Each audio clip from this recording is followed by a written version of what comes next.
Laura, and with me from Outschool is Julie, and we are doing another webinar. And today we are talking about our fall classes, and we have three fabulous teachers with us from Outschool who've been with Outschool for varying lengths of time, so they've seen different things as Outschool has grown. And they're going to give you some tips about how to prepare for the fall and kind of what to expect.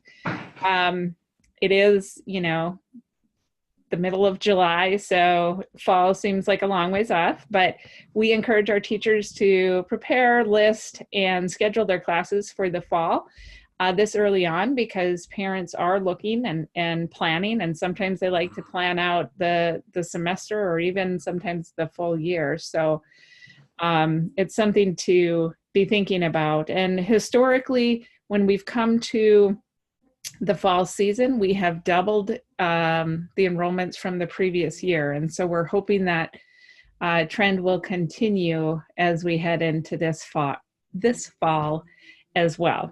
And so today we have our guests with us. We have Tegan Bombard, Angela Alcantar, sorry, and Aaron Potsick. Hey. And I will have them introduce themselves, and then we'll talk a little bit about the fall offerings. And for those of you who are in the audience, if you have questions for us, please feel free to use a question and answer and type those in, and Julie will essentially be triaging those. So Tegan, can I have you introduce yourself first? Just let me know what you teach, how long you've been on the site, and anything that you've noticed maybe about the fall that people can expect. Okay. Hello to everybody. I am Tegan Bombard. I teach mostly elementary. However, now my own children are getting towards middle school age and upper middle school, actually. I've got an 8th grader. And so I'm starting to slowly gravitate my classes towards that, only because that's what I'm doing at home. And so that's where our learning is taking us. I've been on Outschool since June of 2017 and teaching since September of 2017. So this will be my 3rd start to the school year per se.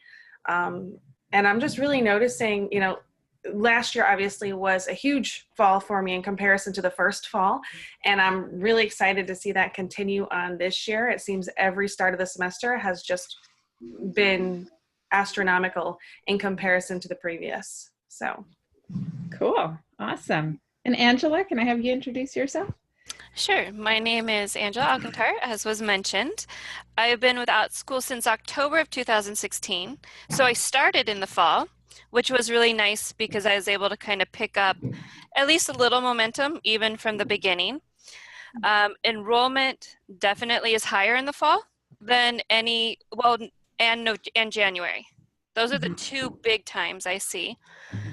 One thing I wanted to mention was that in the beginning, I wasn't prepared to plan 6 months out, even 3 months out. So I just stuck with it. And as I got more familiar, then I would start planning more ahead. And so, for example, I posted my fall classes in January. Oh, wow. Because I already knew, and I know that if they're up there ahead of time, people are looking. So I had people enroll for my fall classes all the way back in January, February, and March. And then I still have a few spots available as we get to the fall season. But just knowing that it is such a popular time, and now that I'm more experienced and more comfortable with it, I've started putting my classes up much sooner. But also giving myself a break of, like, when I first began, that was too overwhelming to figure out. And I didn't know what classes were popular. But now I know which of my classes are popular. Those are the ones I post ahead of time. And then if I create new classes, I just post them as I go. Okay, cool. And Aaron. Hey everyone, I'm Aaron. I started in March 2018. And so the first fall on here was just sort of like, I just took it as it came. It was sort of just like, okay, well, this is normal. And so one thing I have noticed this year, though, is So just for some of you that aren't the best planners, because I'm not a really great plan ahead person, I'm trying, but I will get requests for my classes that are posted because people will find them even if you don't have the classes scheduled. And so what I've noticed since I've been on the site for a little while, since March 2018, and I've been able to sort of refine some of my class listings and those sorts of things, I'm already beginning to see requests for classes for this coming fall semester. And so, you know, it's really trying to kick me in the butt. I'm not maybe the greatest person to talk to about planning ahead, but I do try to keep some, even though it's a planning ahead webinar, but I do try to make sure that I keep the like that 3 to 5 to 6 p.m. Eastern slot open, because that's what worked best for me. And that was where I saw a bunch of enrollments. So I do sort of mentally clear blocks of that time ahead. Like I said, because I was a teacher during the day at public school. And so that was like prime time for me. So that's a big key area. Okay, excellent. And, you know, we have people who have been on the site for varying lengths of time, as all of you have been. I think Angela and I must have joined about the same time in the fall of 2016. How is the fall different than the spring or, you know, November or other times of year? Is there certain things that you offer? Are there certain things that you see are more successful? Angela, let's have you answer that one first. All right. So what I notice about fall is that there's like this big influx because parents are ready for the new school year. Mm-hmm. And I think maybe like all of us, as the school year goes on, we go in and out of motivation, you know, but fall, everybody's excited for this new school year. So they're registering for classes. I teach Spanish primarily. When I began, I tried to offer other things like some art classes and math, but my Spanish classes get so much attention that I just decided I would focus on that.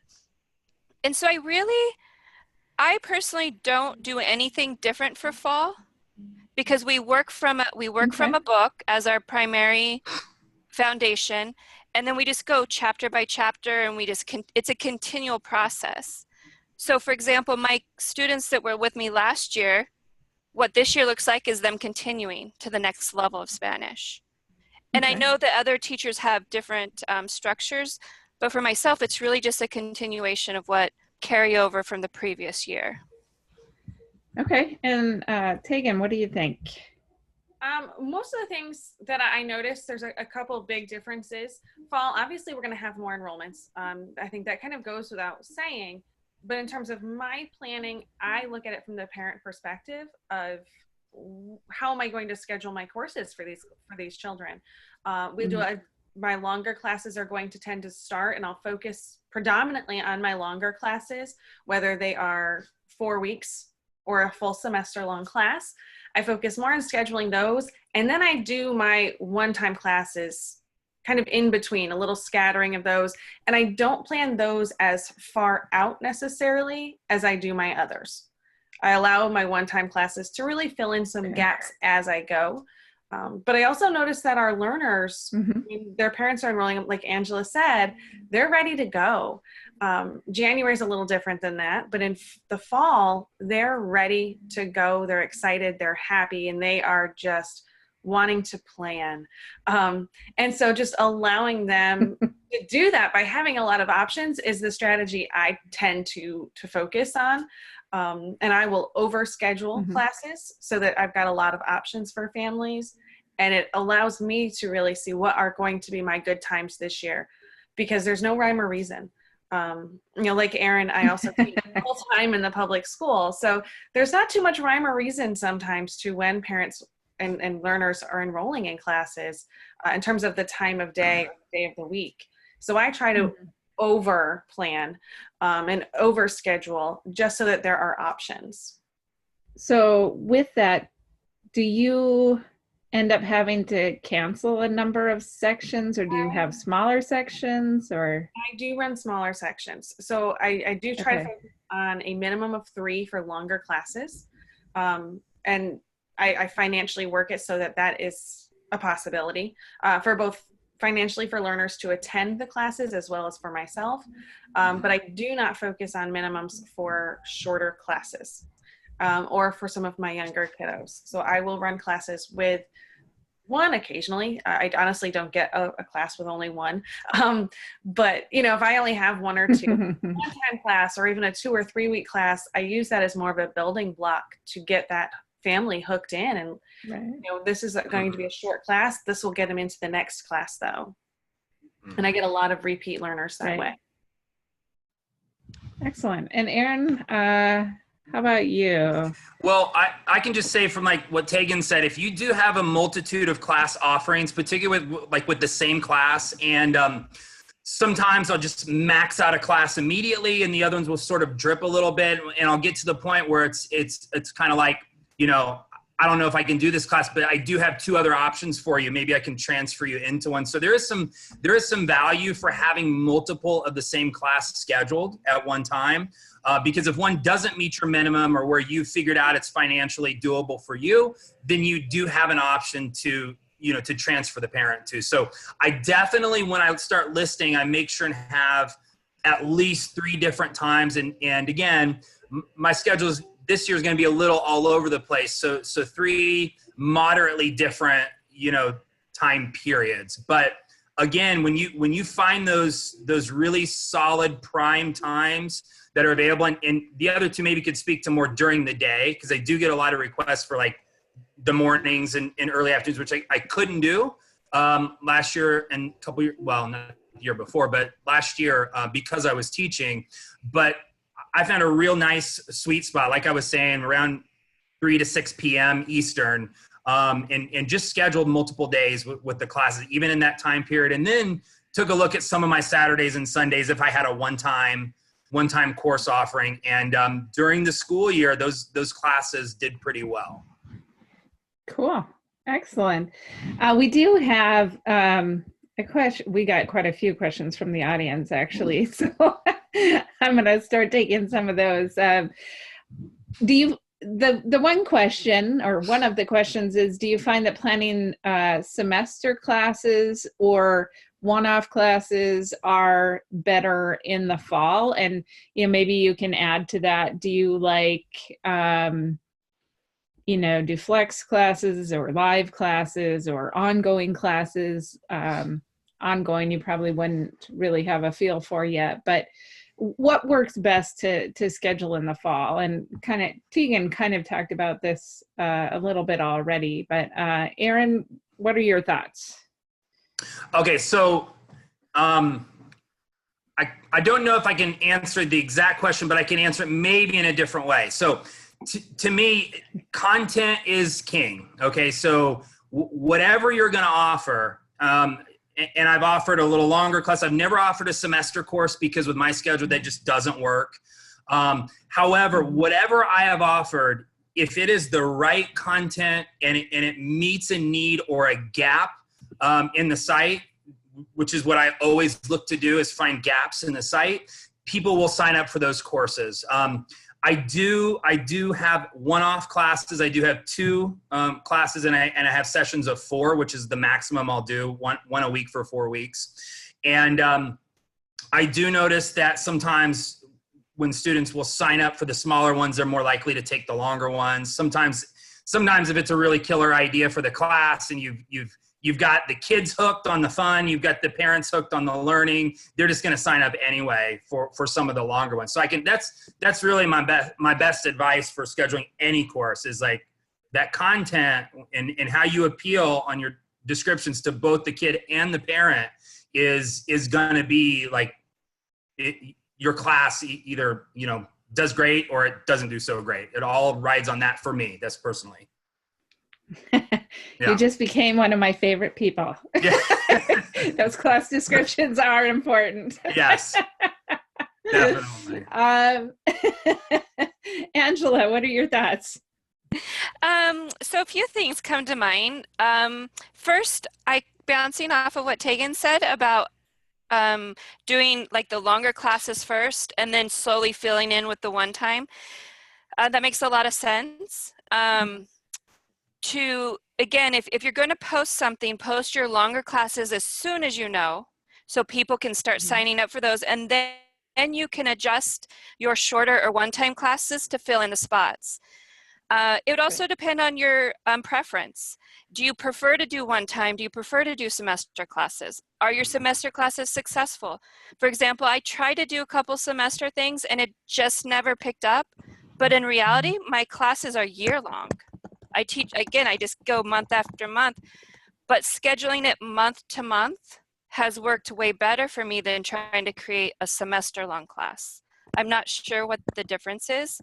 Other than I do believe sometimes budgeting is easier to make a month-to-month payment than to make a large semester payment. So again, just to summarize, if you are thinking semester, get those up as soon as you can so people can make their big schedule, but offer a variety until you find what your niche is. My niche is different than others, and so that's I had a huge variety to begin with, and as I got a following and as I have established classes, I've started to narrow what I do. Yeah, that's great advice.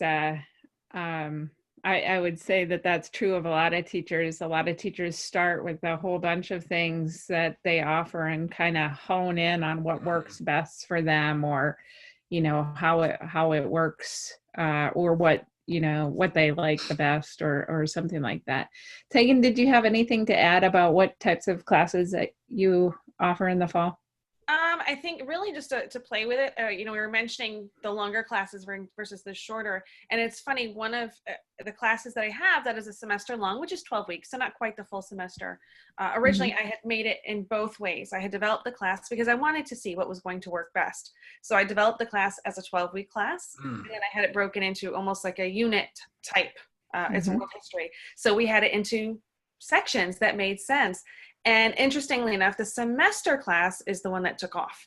That's the one that has done very, very well in comparison to those smaller. So I took those smaller and I got rid of them because I was able to look and see what was working best, what was gaining traction. So try things out. And I think that's one of the biggest pieces of advice that we can offer, especially to new teachers. Don't be afraid to try it out. See what's going to work best, because you just don't know until you try. Yeah. Yep. That's great advice too. So like I said, we have a number of questions here to be asking you from both our audience and ourselves, but we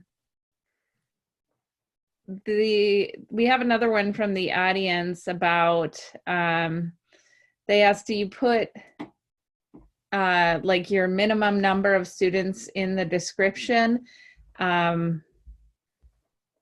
Or do you reschedule and offer other times to make sure that you get 3 learners? So I think they're asking, like, do you go by the minimum you set? Do you reschedule them if you don't get that? So does that make sense? Yeah. Can I interject? Yeah. I have a rule. I like to establish relationships with my learners and their parents. Every single enrollment that I get, I respond within 24 hours or 48, sometimes depending on how busy I am, let's be real, with a personalized letter to that family, you know, welcoming them to the class. These are the goals of the class. And then I have a whole paragraph of that because it is in my course descriptions as well as my profile. But in that letter there, I directly put a paragraph about, this is my minimum number of 3. Your child is this number out of this many. My goal is to provide your learner with a great experience, yada, yada, yada, you know, a little spiel, of course. And then I encourage them, please share this amongst your community. Please share via social media so that we can make sure that this happens for your child. And so I try to be very forthcoming with that as my minimum. I don't usually have to cancel as a result of not hitting that minimum. And I do take it case by case, especially over the summer with that. But at the same time, we also want to remember that we want to please our families, but at the same time, you have to make this worth it for you. And I have 2 children. I think my son is taking classes with Aaron. I'm not going to give up my time with them for something that I don't have to. And that's what we need to really make sure is always our priority, kind of going along with that, is being open, being upfront, and being very obvious with what we need and what we want, but not letting the customer service aspect of it make us bend to something that might not be beneficial. Yeah, so if I can follow up on that, Tegan, that's a really great idea to have some sort of letter ready to send out, because I do notice, same with you, it's every student, every family, it's really important for me to make an immediate connection, you know, like you're there for them. And really you are, because I mean, you won't succeed if you're not. But I do the same thing a little more informally because, you know, as I've already confessed, I'm a, you know, little lack of planning skills. So I do that more informally. When I see the dates getting closer, I get a last minute enrollment. I'm like, hey, I'm so glad you signed up. Here's what we need to make this class work. We need to get another couple. If you've got friends or whatever, let's put the word out. You know, I'll blast it on my social media. I was like, here, you know, you can also share the link on your page too. So I'm like you, Tegan, as time has gone on and I've done this more, I've been really, concerned, 1, to connect, but number 2, I've been very upfront about, hey, look, here's what we need to make this class work. So let's go in it together. And most parents are like, yeah, let's do it. You know, I'm ready to get all of her friends signed up or whatever that may be. And Angela, how about yourself? Do you require the minimum number of students, or do you forge ahead if you don't get them? I have a lot of flexibility. It kind of depends on a lot of factors, family, what else is going on for me during that month, what class it is, because in my language classes, it's really hard to have an effective, at least I have my students interact a lot so they can use the language, and it's way harder when there's only 2. Definitely, right. I do offer an individual Spanish class because that's a different, you know, and the student signing up knows that's what they're getting into. So for my Spanish classes, for the most part, I do have to go with a minimum of 3. And so it just depending on the circumstances, I talk to families, but also in the summer, I'm more flexible. I want to run my classes. And so again, depending on the content, So I highly recommend flexibility without compromising your own needs for time for family, financial needs. And one month I might say, you know what, I'll go ahead and do this class with 1 student. But then the next month I might be like, it's not going to work this month. Yeah. And so just trusting yourself, having flexibility. Do you have relationships? Families that I have relationships, I'll tend to run a one-time class with them because they're my continuing students. If they're brand new students, I have to really decide, you know, yes, I want the new student, but most likely I'll recommend a different opportunity. Hey, there wasn't enough enrollment. Let's try to do it at this time or with this group. And that's usually pretty effective. Yeah, that's great advice. I'm totally a sucker for my return learners. I'm like, okay, I'll teach 1 kid. For sure. Because you do build a relationship, as Tegan said, and so you want to help them out too if you can. You enjoy seeing them week after week. Yeah, exactly. Definitely. Yes. And so I'll kind of piggyback because it just clicked. That's part of the reason I created an individual option for the things I do frequently is so because it's priced differently, because it's priced for a one-on-one so that I can still make it work financially. So that's another consideration depending on what you're doing. Create the possibility of a 1 student or 2 student group that's priced appropriately. And I also teach it shorter. My normal classes are 40 minutes. The one-on-one or the 2 student class is only 30 minutes. And so those are some other, you can be real creative. Yeah. Excellent. And so I'm not sure if you guys will really be able to answer this, but I'll let you take a stab at it. One of our teachers said, what's the demographic of students in the fall, particularly? Are they homeschooled, or do you find that they are a mix of both home and traditional, or, US versus Australia, or have you noticed patterns in that regard? Angela, let's have you start. I can start. So what I notice more, it relates to when I'm available. Okay. I teach from 6 a.m. to 8 a.m. Pacific Standard Time. So that's 9 a.m. to 11 a.m. Eastern Time. Like Aaron was saying, in the evening block, that block is a good block because I get people from all across the United States. So I get people, my later morning classes, I get people in the Pacific time zone, but I get a lot of Mountain and a lot of Eastern time zone students. So I really think the time zone is more of a factor.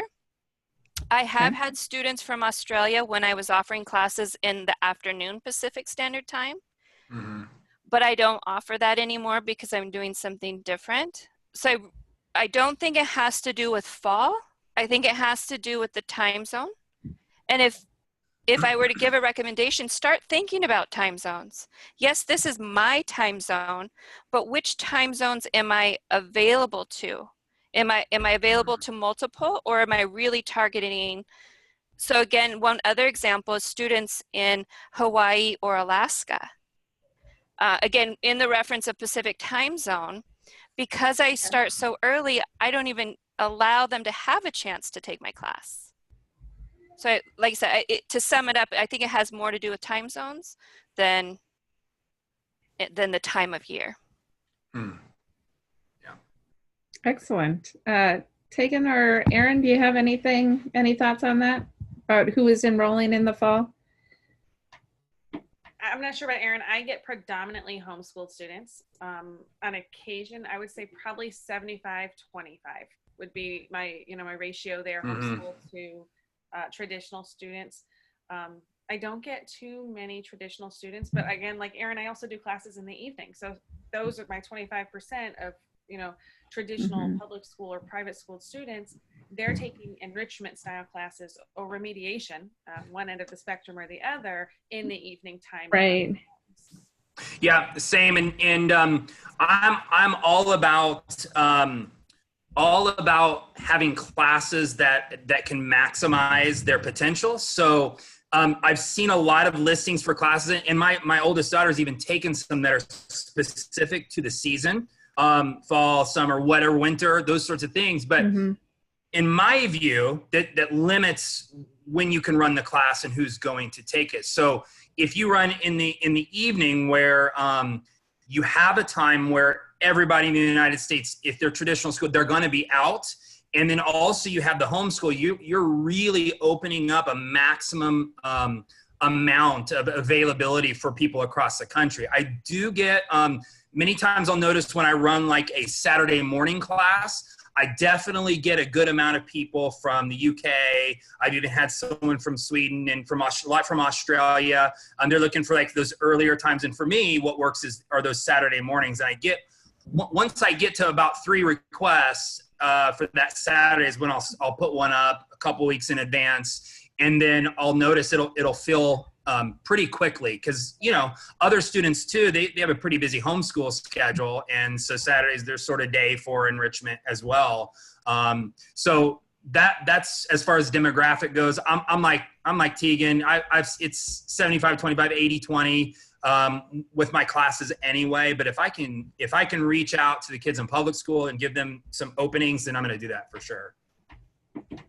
Yeah, and I would say Outschool is still a majority homeschool, but we do see a growing population in the like brick and mortar traditional schooling families as well. And so it certainly is wise to look at the time, but it also really, I think, depends on what you teach. I teach U.S. history. I don't look for times outside of the U.S. But if you're teaching math or science or some of those that are universal, it might be wise to test out some earlier or later times so you can get people on different parts of the globe. So do you guys have any advice for some teachers who are just kind of starting out. This is going to be their first fall. Do you have any suggestions for how to approach it or prepare for it, or what to expect? Well, I'll start. So I just have some general things that have helped me. I mentioned some of them before, but if you guys, I mean, if you have something, first of all, this is just kind of no-brainer advice. Obviously, you want to teach what's in your wheelhouse and what you love to do, because you're not going to get tired of it otherwise. And I'm sure every single person on here knows that. But the other thing too is just to I look at this very much like a business, because it is, and you've got to taper that with, I'm a loving, caring educator, but I also have a family to provide for too. So that part has to be there.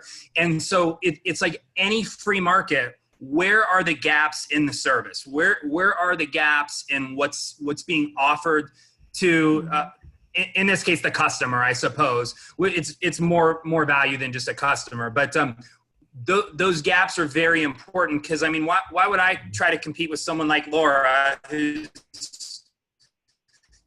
probably can, beat me every time on a U.S. history quiz when I do a lot of U.S. history stuff, but I'm going to find a different vein and a different way to teach, maybe a similar concept, maybe not. Mm-hmm. So that's where my brain, I mean, I'm using that search bar all the time. Okay, what classes do we have on this? Okay, now how can I find the niche in there? Because rather than competing with someone that's maybe been on a long time or is, whatever the case may be, find something that's not offered. And my second piece of advice goes with that is, your description is the first thing. Your description of the class is the first thing parents are going to see of the class. I mean, you don't have time to explain it.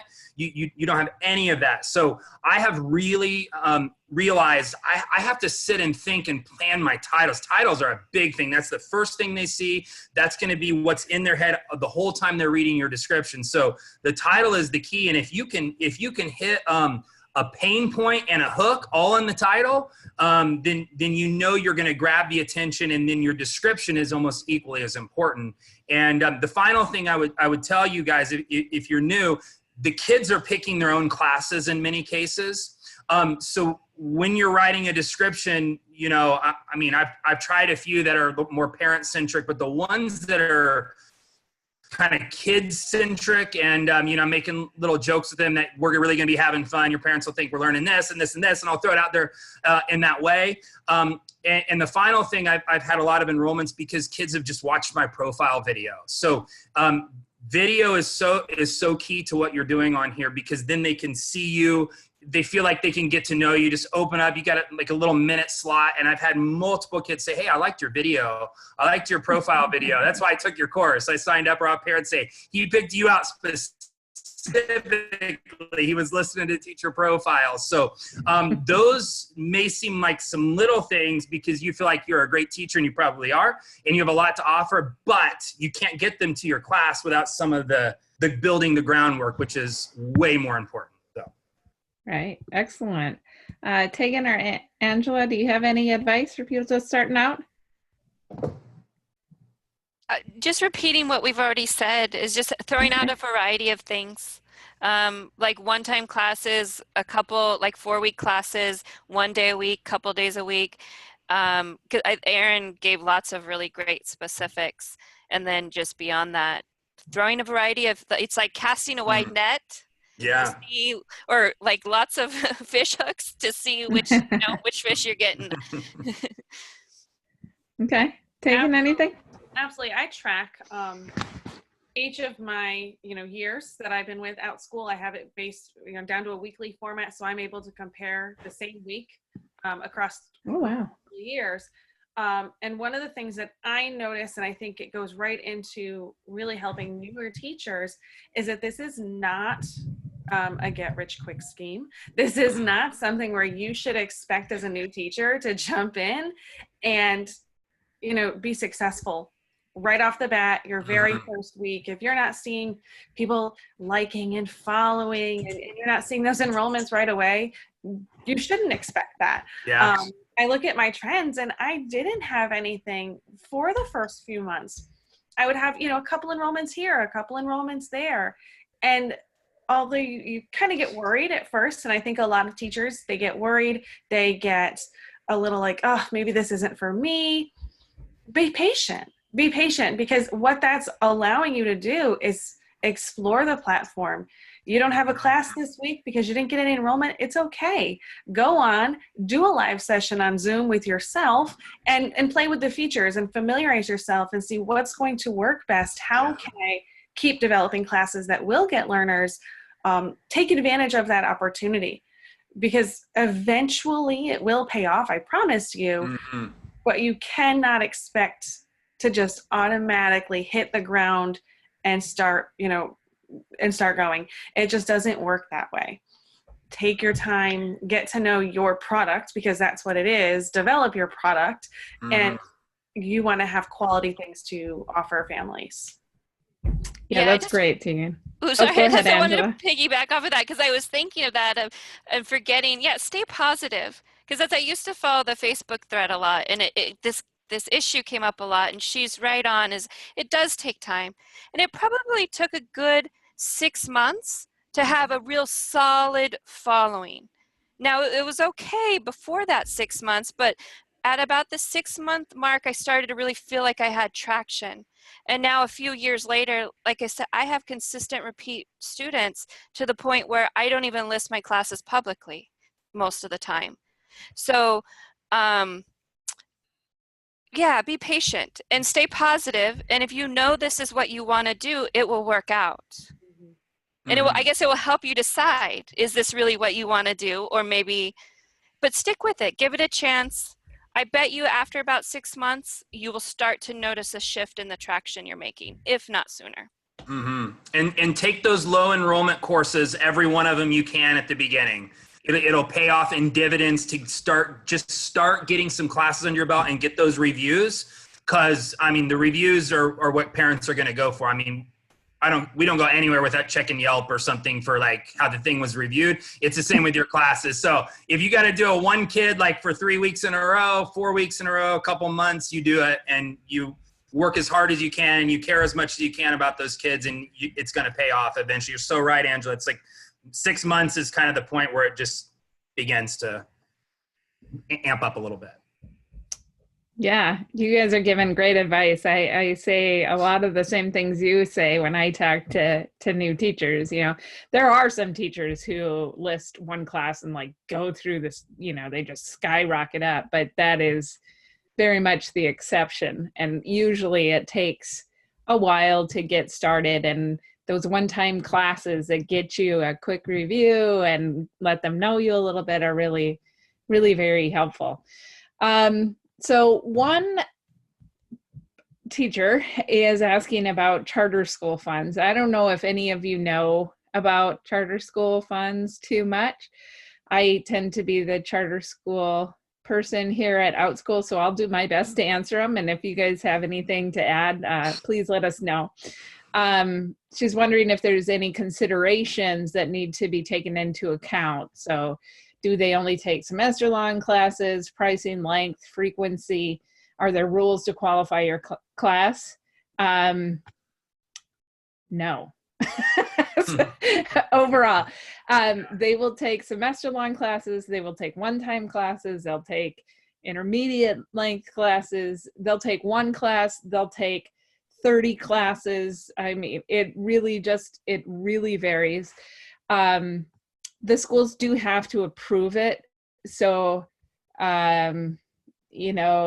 it might have to be within like the major subject areas like social studies or English or something like that. But I've seen kids taking all kinds of stuff through charter schools. And so I don't think that you really have to worry about that. They will definitely, in the spring and in the fall, you'll see more charter school enrollments because they're kind of planning. And then we also see, like at the end of the spring semester, like an onslaught of orders because they're trying to use the money that they have left, but it can be messy, especially in the spring. So I like to encourage people, if you're going to cancel a class, great, but please ask the parents first before you refund them, because with charter school funds, they tend to lose that money in the spring rather than be able to reuse it. Any other input on charter school classes? Maybe just like you said, it does require an approval process. So if you have a parent requesting and saying we're going to use charter school funds, just let them know to try to do that as soon as possible so that their student can start on time. Because I have had some weird things of like, oh, the funds haven't come in. Can I start, you know? So in terms of getting ready for fall, if you know that that's the issue, just really encourage them to try to get on it as soon as possible, just so it makes everything seamless. Okay.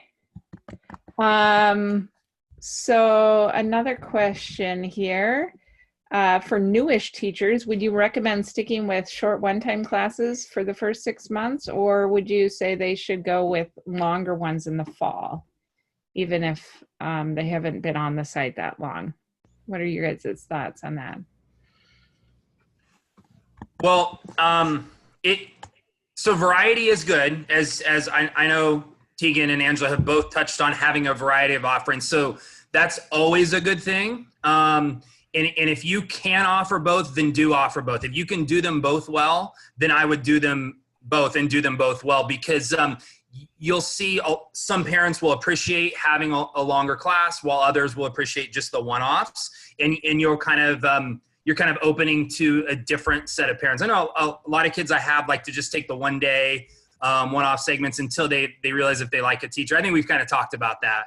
And then they'll go ahead and enroll in your multiple class offerings. So that's my best advice is offer them both. If you can do it by the fall, don't push yourself to get it listed right away.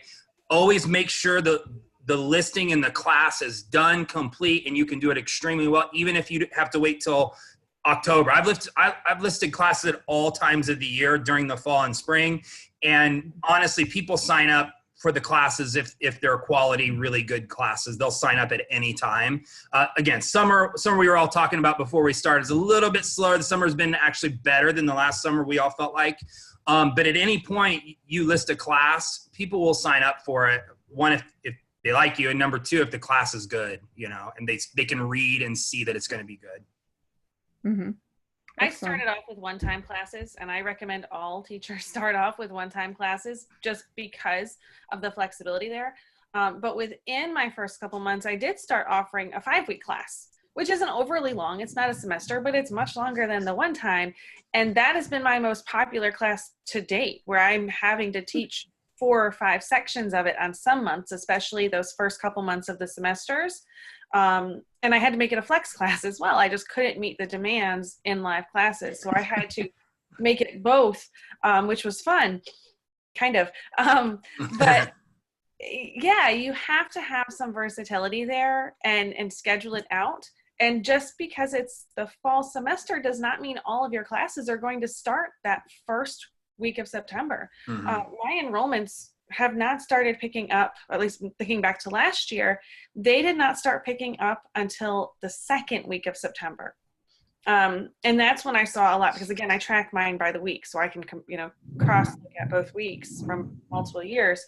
My enrollments, I think, were 3 or 4 times what they were in August as I got into that second and third week of September. And they weren't just enrolling for that week, they were enrolling for the semester as a whole.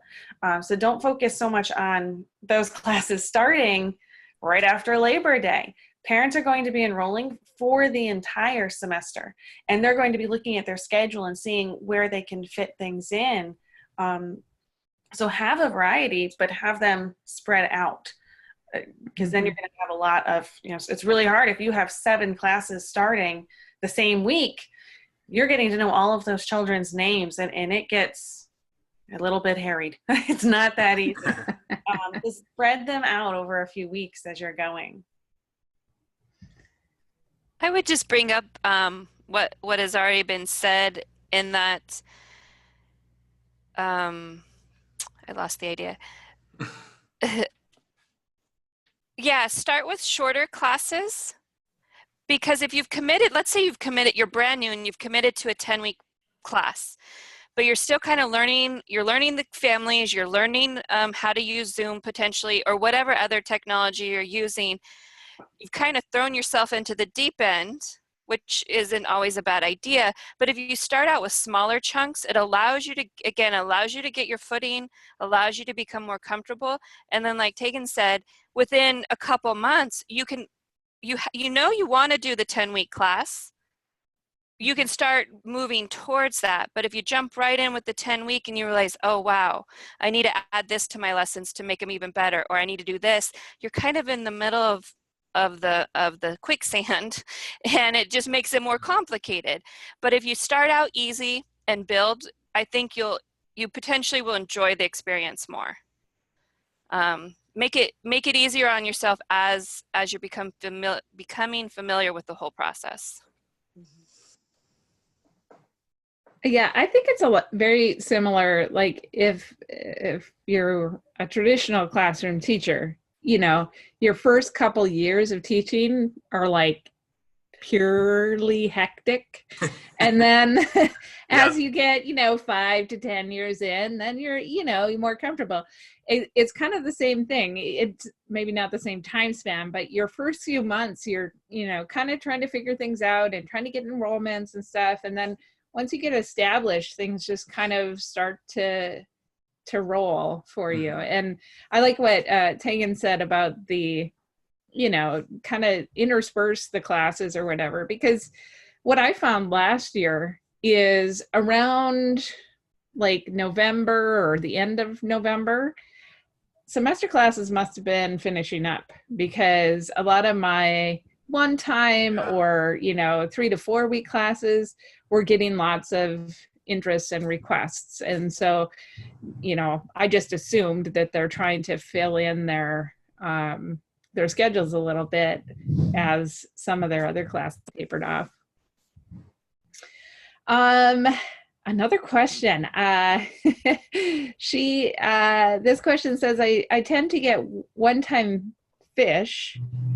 Some are repeats, but most aren't. Do you have any ideas how to encourage repeats? I'm really good at communication. I follow up with previous students to let them know when I have class, etc. What's the content? Shay, what's the content? Geography.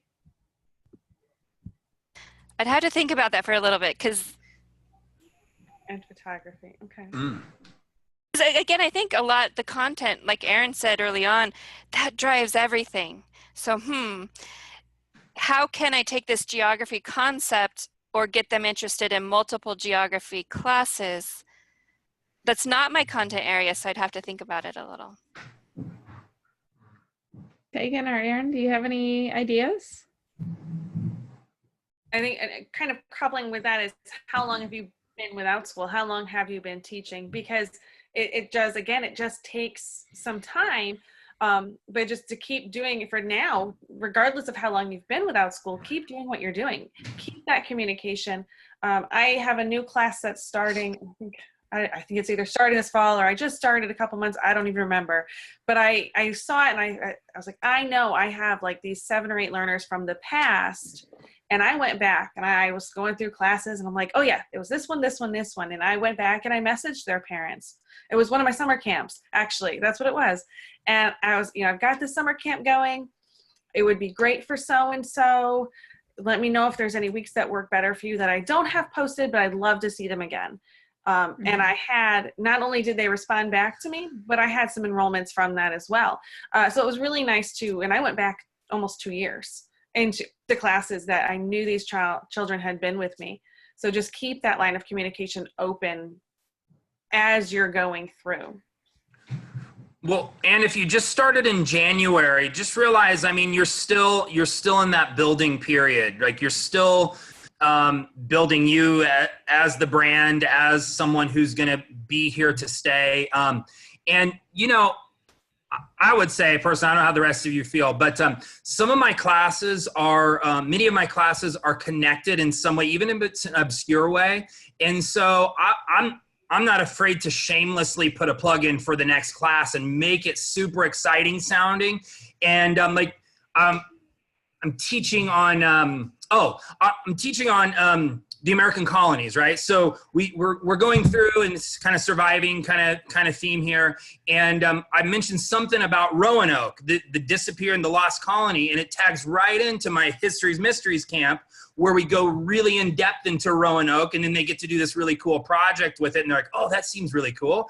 And so even sometimes I'll put like, hey, you know, at the last class, I think you'll really like this one. So I felt a little weird about doing it. And then I'm like, why am I feeling weird? I got to self-promote here. So self-promote. And Shay, it sounds like you're doing all of the right things you can do. So just keep at it. Like we've all talked about. It's a trudge for a while. You know, you got to kind of slug along and take those one-offs, those one fish that you can get. And again, there's going to be a payoff if you're really sticking with it and staying focused on what you're doing, for sure.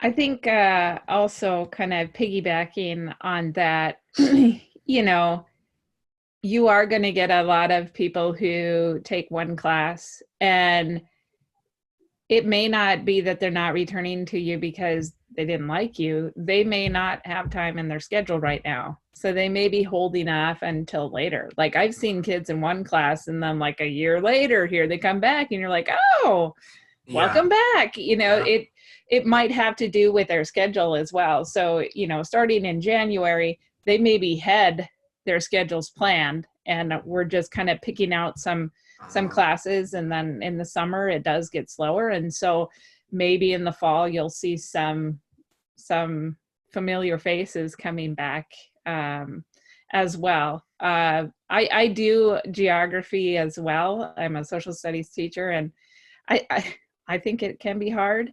But kind of like Aaron said, just make sure you have a solid description.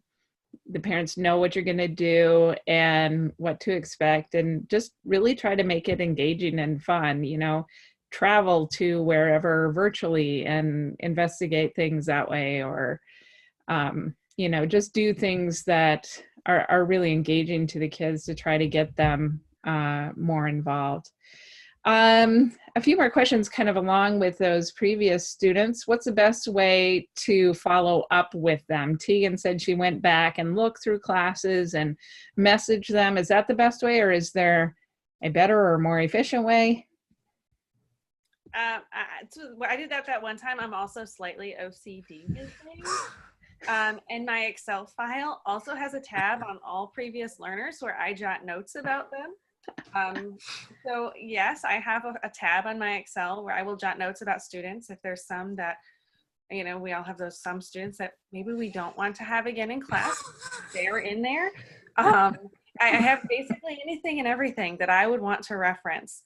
I kind of collect lots of information as I can after every class and just jot down notes of maybe something that they struggled with, something they did really great, just anything and everything. And I just plop it down next to their name. So that way, when I get them again, I just search through my Excel file and there they are. And maybe I didn't realize that I've had this one particular child 4 different times. And I can see, oh yeah, there we go. And sometimes as well, when we get an enrollment, it says that they've been with us for 2 or more classes, and you're like, oh my God, I don't remember. Yeah. Right. And there was one time I had to email support, I'm like, I know I've had this child. Can you please look at my file and find where I've had this child, because it's driving me nuts because I couldn't find them for whatever reason. So yes, I do keep tabs on every single learner that comes in with me, just for my own, because I feel horrible. You know, as a brick and mortar teacher, I get to know so many children over the course of a year that I have thousands at this point in my head. And I want to be able to know who you are when you're with me. And so that helps me kind of satisfy that innate need as a teacher.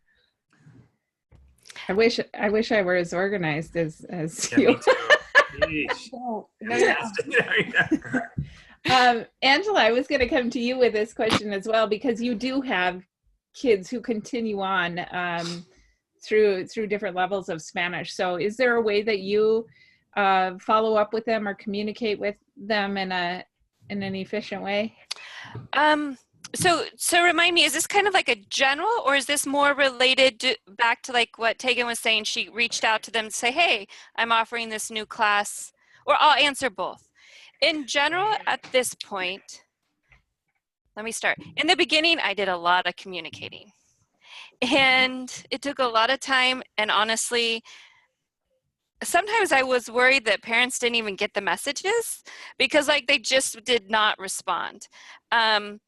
And so as I've continued, unfortunately, I have communicated less, but I usually start with the parent, going to the learner, clicking on the parent message button. That's how I always start the communication.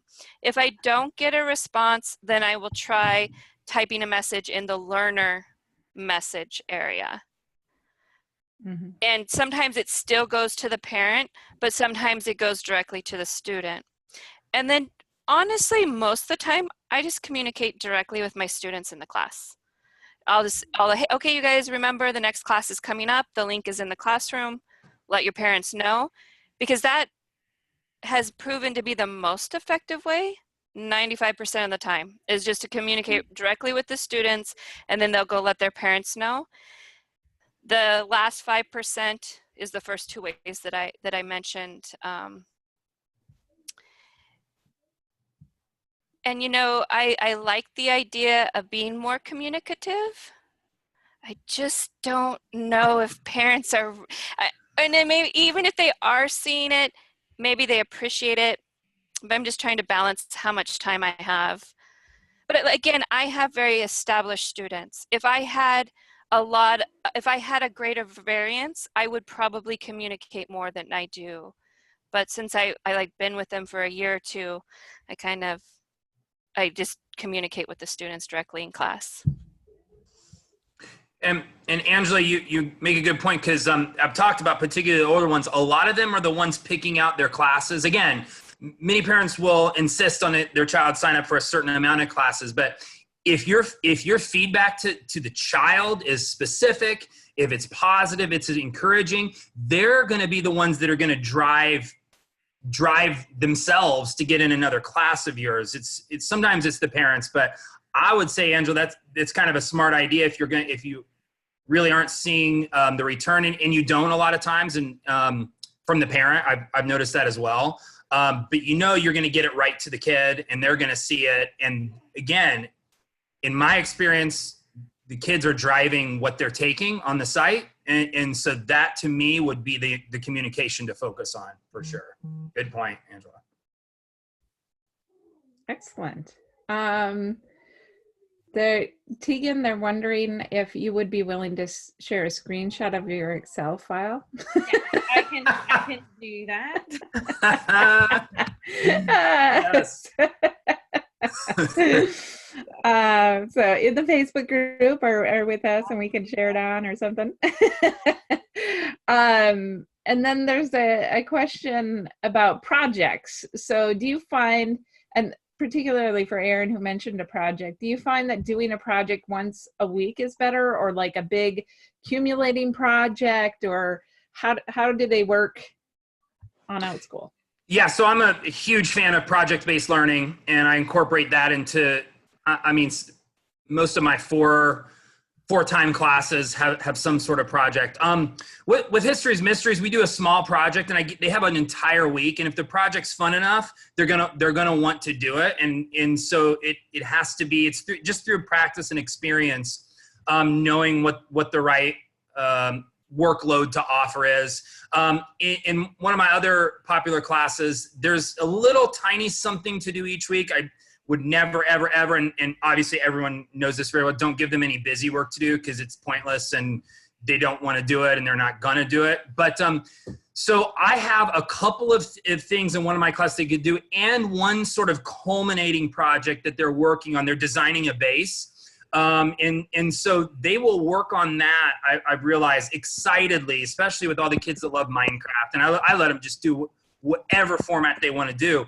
They will work on that happily all through the course and just give me updates. as things are going. And not all the kids. I make sure and tell them, hey, if you're not going to focus on it that much, it's not a big deal with me. You're here, you're participating. I'm happy, But then there's just if it's a fun little thing they can do, like, hey, find me a spot on the map exactly where you're going to pick to put your base and tell me about it next week. That's something simple to do. Or my histories mysteries class, we've got a carving and an etching, and we do a number of, like, an egg drop and a paper airplane contest thing. And so they're all, I have a participation every week when I give one thing to do each week with that class. I've only taught it a couple times so far, but so I would say it depends on what the project is. If you can build towards it, if you can do little steps each week to get to the bigger project, that might be a good idea if you're wanting to do a big project. Just each week have them build toward a little bit more. I would agree with that. I used to teach a how to create your own dragon class. And because it was so open and so creative, I found out we had to do different focus steps along the way to help them get that final project. Because without that structure, it was kind of just too wide open for them to organize their time effectively. So each week we'd talk about a certain topic and have a task that ultimately helped create their final project. And the same thing with my one summer, we did some research with Spanish, and to kind of help make sure that they were really focusing on the language appropriately, we had to break it down week by week. And that seemed to help them actually complete things. I've not had students be that good at doing homework without a lot of extra structural support.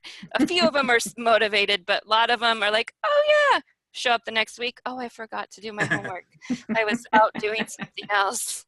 So I think breaking it down has been helpful for me. Yeah, kids are kids, right? Functioning. That executive functioning of being able to break something large into manageable chunks. Still developing. Yeah. Yep. All right. So we are at 2:00 my time. And so we've been here like an hour. Do you guys have any last minute advice or anything else that you would like to add to our conversation? I did think of one more thing when we were talking. I'm glad I remembered it.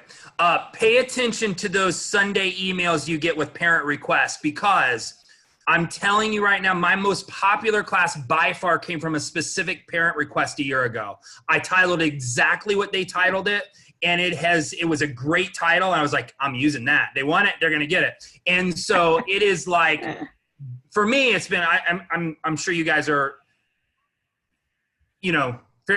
successful in your own right, but this for me has been like extremely, I'll list it and I'll get it filled up. It seems like anytime I list it. So that to me, unless it's like, oh, let's learn how to speak Farsi, we're like, you're going to have a really tiny bit of people. If you like to do it, get your few kids that are going to want that and do it. But when you see something with huge broad appeal and you can do it and you like the idea, go for it.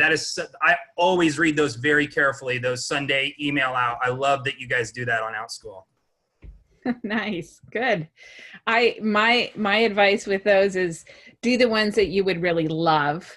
Like, don't go in. And I always tell people, I could teach economics. I'm like qualified to, but I don't want to. And so if somebody requests it, I'm not going to teach it because somebody else who loves it can do it. So, if you find something you really love in there, absolutely. But I also would suggest looking through Outschool's class lists already, because sometimes, they're like, I want German. And there's like a billion German classes out there, or creative writing, or, so I'm not saying shy away from those either. Like if you have a niche, or you have, you're just fantastic and you love that stuff, absolutely teach that stuff, because you're going to do well. It might take a little while to gain traction, but you're going to do well. But they are really good. Sometimes you see stuff on there that you're like, oh, I never even thought of that as a class. And if you are excited about it and can teach it, that's cool. That would be a great way to start. Tegan and Angela, do you guys have any last minute advice? I just wanted to reiterate to stick with it. if you think that you're going to enjoy this, because it has given me personally so much freedom and flexibility. I'm now 2-3 years into it. I'm to the point where I get to work when I want to work, and I get to work how much I want to work. So just stick with it and don't over worry. You will get enrollments, I promise. Like, just give it time, allow it, and trust the process, because it's worth it. If you know that this is something you enjoy and you want the freedom of time and flexibility, it's worth sticking with it. That's great advice, Angela. And coming from Angela, who's been here almost as long as Outschool's been around, you needed to persevere early on, because there was like 700 users or something like that. It wasn't very many when her and I started. So it does take some time, but it totally is worth it. And I'm just going to go, the same idea. We want to have patience to get that all started and to really build your following. Just that is, I think, at the root of everything, is just making sure you're patient, doing what you love. I do a lot of things. I wear a lot of hats every day, and this is something that I enjoy, and I want to make sure that I'm teaching classes I enjoy. Like you said, we're choosing things that we're passionate about and really going in with that, because it's not all roses and sunshine every single day. There's going to be hiccups, and it's okay. That's natural, but it will, like, I'm in Florida, it rains every day. There's going to be sunshine in a little bit. We just have to wait. As I've been watching out my window, storms the entire time we've been here today. So there will be some more sunshine. You just have to give it a little bit of time and get used to that rain. Awesome. That's a great metaphor to end on. Very nice. Nice Couldn't job. have said it better. So with that, we will end. All right. I just want to thank you guys for joining us today, both the teachers that joined us online and you three who gave really great advice and insight for us today. I really, really appreciate you taking the time to help us out with that. And for those of you online still, we do post this to Facebook and then also to our YouTube channel. So they are out there if you want to follow up with them later. Thank you guys. Have a great day. Bye. Bye. Yeah. Bye.